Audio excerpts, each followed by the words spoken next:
ہر نوکری کرنے والے شخص کے لیے آپ کے حقوق سے ایلو تنہا اہم ہے، باخبر ہے اور ضرورت پڑنے پر آپ کے حقوق کا تحفظ کرتا ہے۔ آپ کی تنخواہ کتنی ہونی چاہیے؟ ناروے میں قانون کے مطابق کم از کم آمدنی اجرت نہیں ہے۔ آپ اگر کسی یونین کے رکن نہیں ہیں تو آپ کی آمدنی متعین کرنے کا کوئی قانون نہیں ہے۔ بنیادی طور پر یہ آپ اور آپ کے آجر پر منحصر ہے کہ آپ کی تنخواہ کتنی ہونی چاہیے۔ ایلو کے ممبر رکن ہونے کی وجہ سے لیکن آپ ایک تنخواہ کے اجتماعی معاہدے کا مطالبہ کر سکتے ہیں جو کہ آپ کی معقول تنخواہ کو یقینی بناتا ہے۔ پے سلپ تنخواہ کی رسید آپ کے آجر کا فرض ہے کہ جب بھی آپ کو تنخواہ دی جائے آپ اس کے ساتھ تنخواہ کی رسید پے سلپ بھی ملے، اور یہ سلپ تنخواہ کی رسید میں واضح ہونا چاہیے کہ آپ نے کتنا کمایا ہے اور تنخواہ میں سے کتنا ٹیکس ادا کیا ہے۔ یہ اس بات کا ثبوت ہے کہ آپ نے کام کیا ہے اور ٹیکس ادا کرنا آپ کی ذمہ داری ہے، اور اس بات کے ثبوت کے لیے اپنی پے سلپ کو سنبھال کر رکھیں کہ آپ کا ٹیکس ادا کیا گیا ہے۔ کیا آپ کے آجر نے آپ کو تنخواہ کی رسید پے سلپ نہیں دی ہے تو فوراً ٹیکس حکام کو رپورٹ کریں، یہ آپ کو بعد کی پریشانیوں سے بچا سکتا ہے۔ تنخواہوں میں کٹوتیاں۔ آپ کے آجر کو تنخواہ یا چھٹیوں کی تنخواہ سے کٹوتی کی اجازت نہیں ہے۔ اگر زیر بحث شخص کے پاس اپنے دعوے کے لیے کوئی عدالتی فیصلہ نہیں ہے یا آپ نے اس پر کوئی براہ راست معاہدہ کیا ہے، مذہبی تعطیلات اور عام سرکاری تعطیلات۔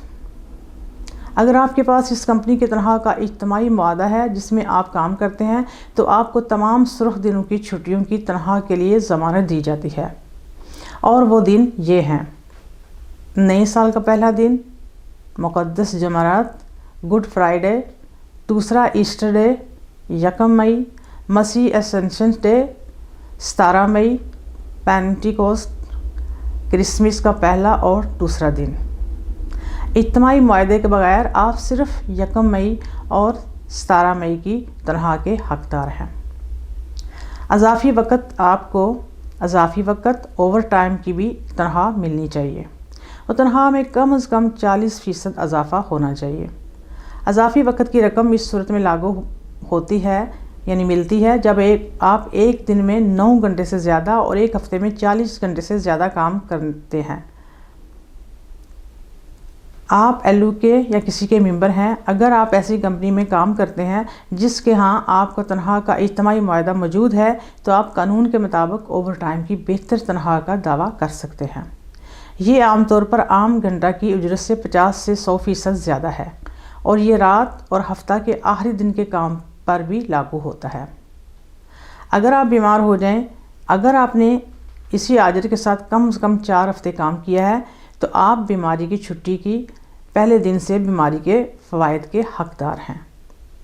تاہم پہلے 2 مہینوں کے دوران آپ کے پاس ڈاکٹر کی طرف سے چھٹی کا اجازت نامہ ہونا ضروری ہے، کیونکہ خود ساختہ اعلان کافی نہیں ہوگا۔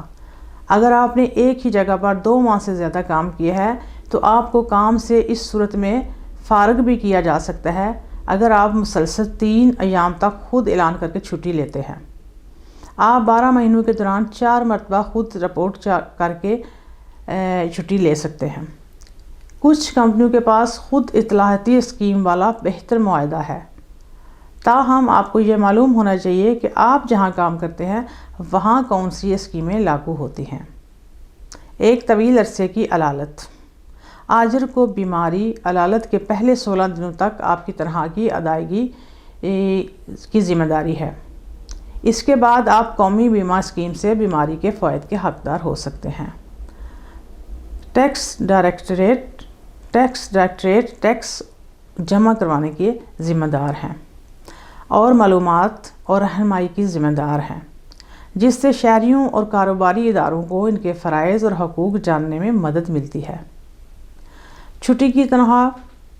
بنیادی طور پر آپ کو چھٹی کے ہفتوں میں آجر تنخواہ نہیں دیتا، بلکہ چھٹی کی اسکیم آپ کسی نہ ملنے والی تنخواہ کا نعم البدل ہوتی ہے، اور اس کا مطلب یہ ہے کہ آپ گزشتہ سال کی تنخواہ پر 10.2% رقم ملے گی جو کہ موجودہ سال یعنی اگلے سال کی چھٹی کی تنخواہ کے طور پر ادا کی جائے گی۔